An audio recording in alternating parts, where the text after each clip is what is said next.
paz, amados, mais uma palavra para o meu e o seu coração. Abra sua Bíblia no livro de Lucas, capítulo 4, versículo 18 e versículo de número 19, que diz desta maneira: O Espírito do Senhor é sobre mim, pois que me ungiu para evangelizar os pobres, enviou-me a curar os quebrantados do coração, a pregoar a liberdade aos cativos e dar vista aos cegos, e pôr em liberdade os oprimidos, anunciar o ano aceitável do Senhor. Amados, nós vamos falar um pouco sobre sinais e maravilhas. Eu gostaria que você nos acompanhasse alguns minutos, para que nós possamos caminhar juntos acerca da palavra de Deus. Nós, os pentecostais, cremos em milagres. Jesus disse que o Espírito Santo estava sobre si, pois somente assim poderia pregar o Evangelho aos pobres, curar os quebrantados de coração, apregoar liberdade aos cativos, dar vista aos cegos, pôr em liberdade os oprimidos e anunciar o ano aceitável do Senhor. Para nós, pentecostais, acreditamos que ministrar a palavra de Deus sobre pessoas inclui milagres. Agora, existem muitas confusões acerca dos sinais e maravilhas, acerca de como e quando exatamente acontecem.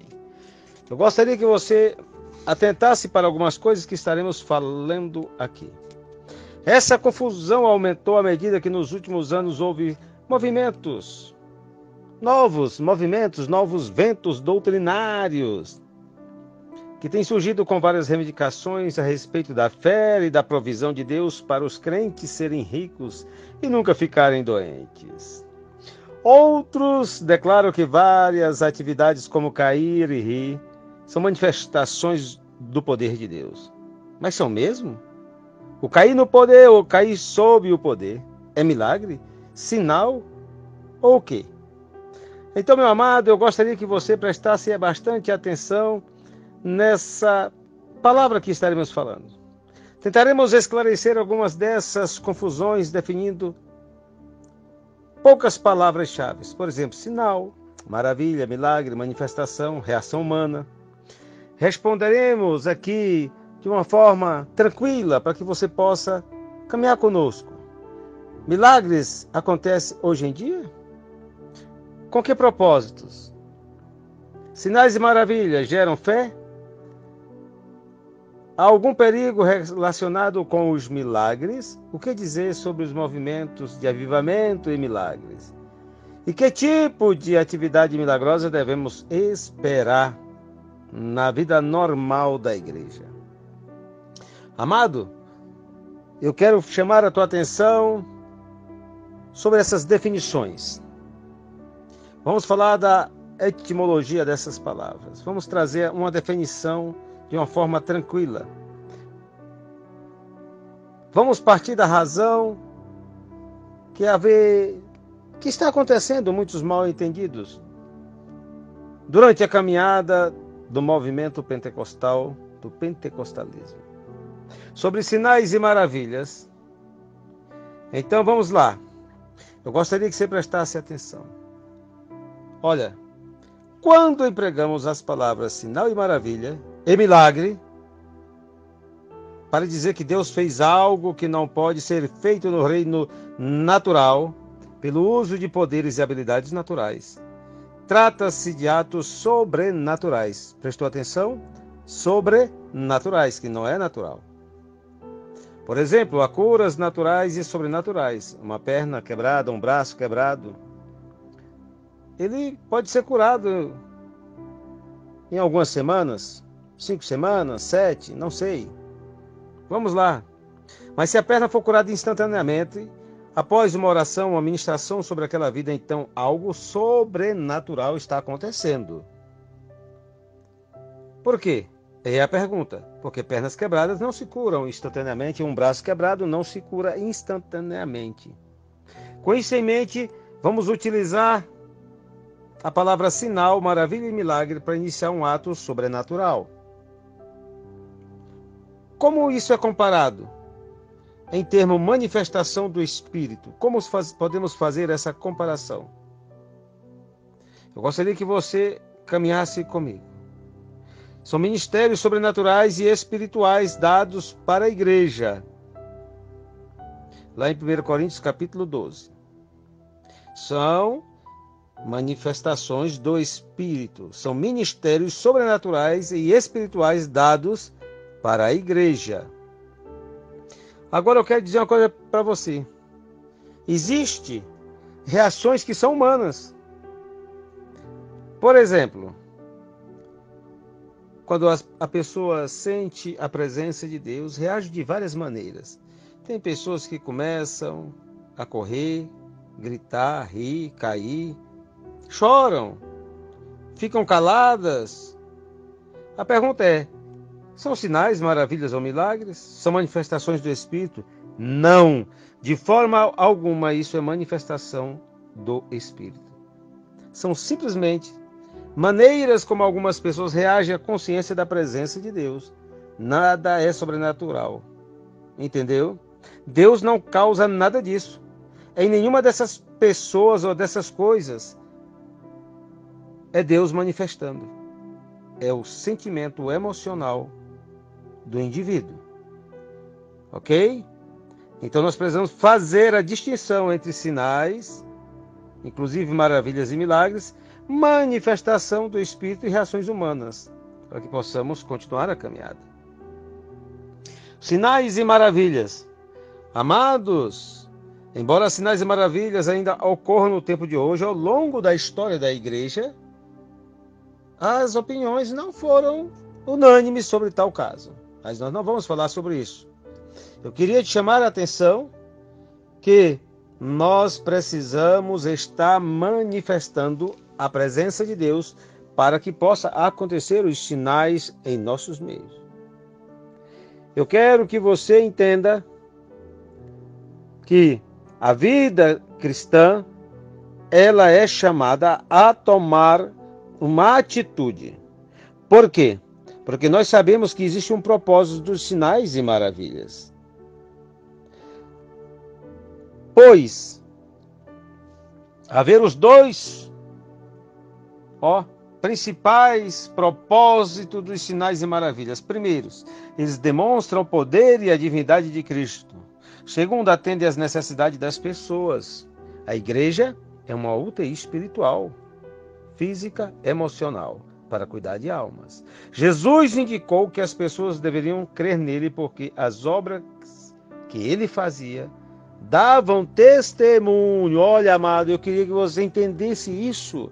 Davam testemunho de sua divindade. Então, amado, aqui nós vemos duas colocações. Com isso em mente, temos algumas orientações ao avaliarmos ministérios que pretendem especializar-se no miraculoso.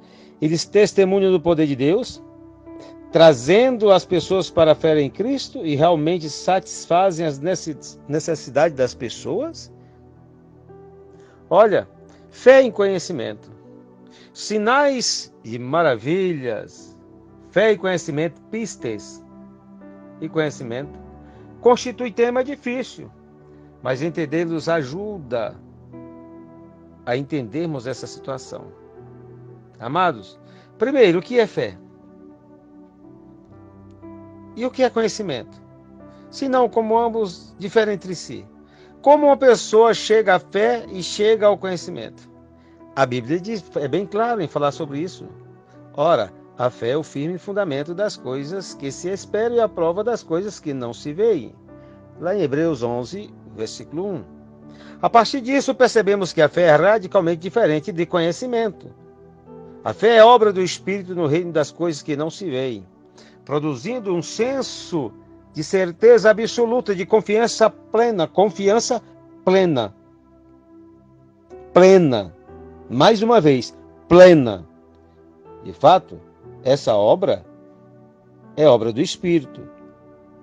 E essa obra do Espírito é tão poderosa que mesmo quando a evidência observável é contrária, o senso de certeza não diminui.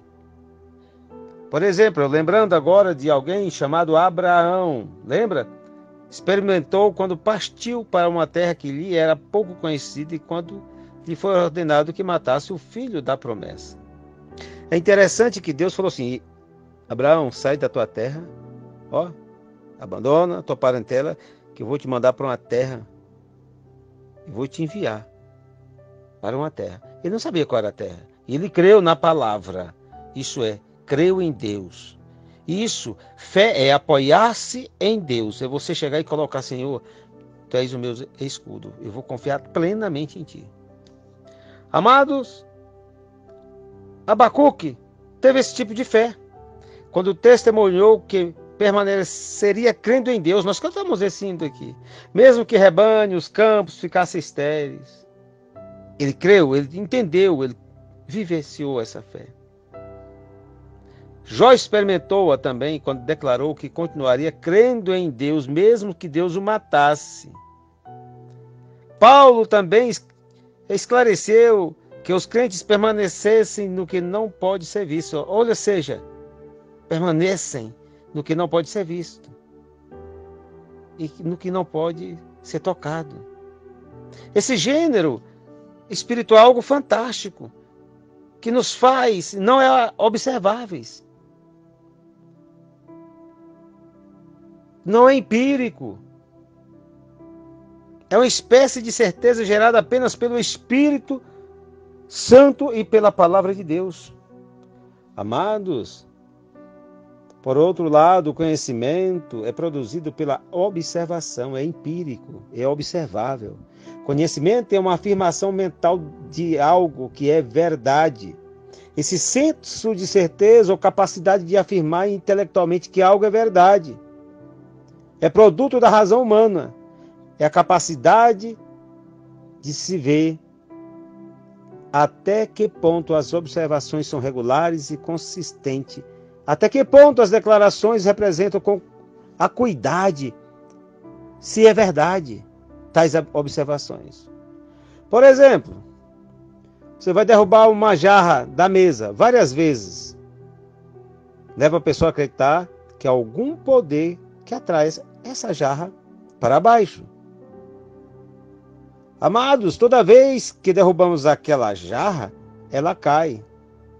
Nosso conhecimento da lei de gravidade e de todos os outros fatos científicos é produzido assim.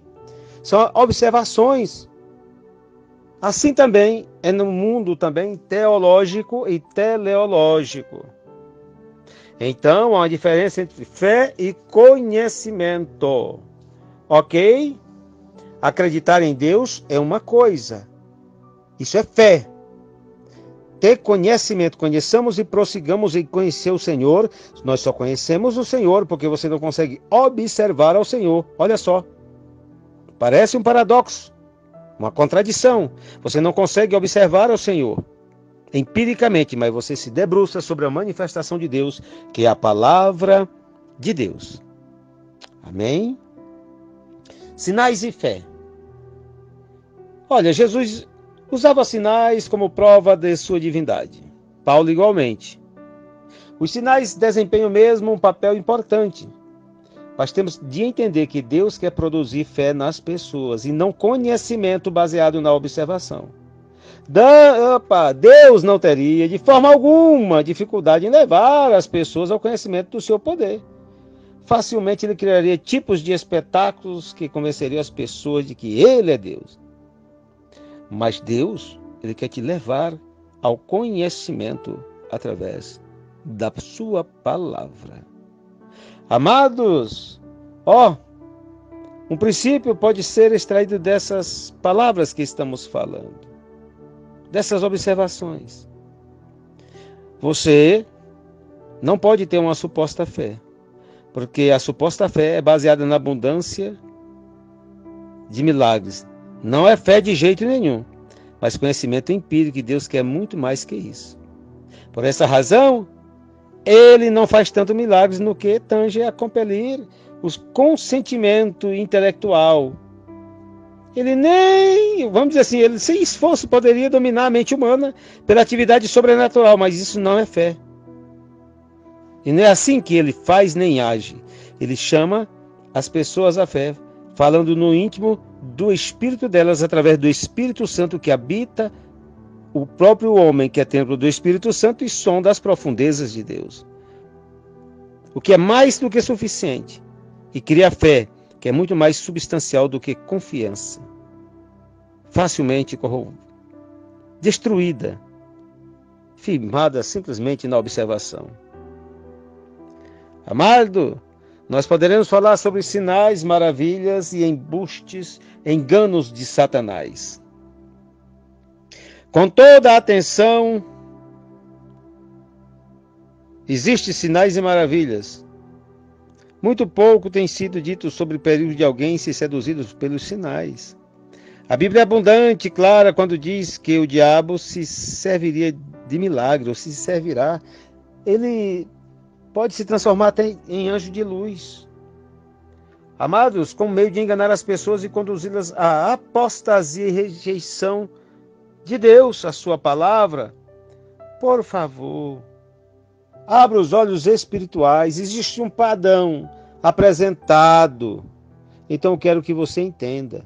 Satanás deseja enganar as pessoas e destruir relacionamentos delas com Deus. Ele lançará mão de milagres para realizá-lo. Pessoas que estejam inadequadamente fundamentadas na sã doutrina, guarde essa palavra, já falamos várias vezes em outros vídeos, sã doutrina e da palavra, serão desviados por obreiros fraudulentos, milagreiros que tenham falsas doutrinas. Milagres em si não são provas de que o poder vem de Deus. Preste bem atenção nisso. Pode vir do diabo, de Satanás, o inimigo de nossas almas, para te tirar e te levar a adorar outros deuses, é te enganar. Ministérios com ênfase em milagres devem ser acompanhados pela sã doutrina. Caso contrário, devem ser examinados com toda atenção, minúcia e rigor. A capacidade de fazer milagres não isenta a pessoa da avaliação doutrinárias. Falsos profetas e mestres resistem a esse procedimento, insistindo, eles insistem que os milagres que realizam autenticam seus ministérios. Não é assim de forma alguma. Tudo tem que passar pelo crivo das Escrituras. Não é porque a pessoa faz um milagre que está fora do crivo das Escrituras, fora do ponto da curva. O falso profeta e a besta do Apocalipse farão grandes milagres. Na maneira, vamos agora trazer aqui para a prática aqui. Na verdade, uma maneira de identificar um falso profeta é ver se ele está disposto a passar por um escrutínio doutrinário, sentar e conversar sobre as principais doutrinas da palavra. Caso contrário, tenha cuidado, não é um homem de Deus. Amados, sinais, maravilhas e reações humanas. O que ocorre quando alguém cai durante a oração ou desata a rir histericamente? É sinal, maravilha? Normalmente não. É uma reação humana à consciência da presença de Deus, ou simplesmente uma reação humana psicológica, que a gente chama de mensagem psicologizada, quase que não sai. Mas é assim mesmo, então você tem que tomar muito cuidado. Olha só, quando Davi viu a arca indo para Jerusalém, dançou diante do Senhor. Quando você vê o que Davi viu, pode ser que dance como Davi, mas não é Deus quem o fará assim. Entendeu agora? Normalmente não é uma questão, nem prova de iniciativa divina, necessária para declarar a autenticidade espiritual dessas experiências. É um lado emocional. A melhor explicação a tais experiências é que pessoas estão simplesmente reagindo à presença de Deus ou uma boa oratória de modos adequados a elas, quando sentem sua presença impressionante. Muitas pessoas buscam a Deus de formas variadas, mas a Bíblia diz que Deus é quem procura verdadeiros adoradores. Eu gostaria que você guardasse essa palavra no coração. Então guarda isso, amado. Deus está atrás de procurando verdadeiros adoradores. O envolvimento humano significa que as experiências não são genuinamente espiritual? Não, também não. Eu dou uma pontadinha aqui. E ao falarmos sobre essa diferença entre milagre e reações humanas a Deus, tornamos a questão bem óbvia, para que você possa entender. Amados, manifestações do Espírito é algo maravilhoso. O Espírito é dado para a igreja com a finalidade de ser um ministério sobrenatural. Isso continuará. Entretanto, como descrito nas palavras do nosso Deus, temos de entender que esses dons são dados para proporcionar ajuda milagrosa nos casos em que Deus venha a permitir intervenção sobrenatural. Reações humanas. Eu gostaria de falar para você, de chamar a atenção. A presença de Deus, olha, é um dos maiores desafios que toda igreja enfrenta, é manter os membros espiritualmente despertos e vivos. Então, fica ligado, aprenda isso, guarda no seu coração, que Deus te abençoe, que Deus te fortaleça e comece a agradecer a Deus. Sinais e maravilhas para a glória de Deus. Deus te abençoe, fica na paz do Senhor Jesus. Pastor Enei Lima, Brasília, Distrito Federal.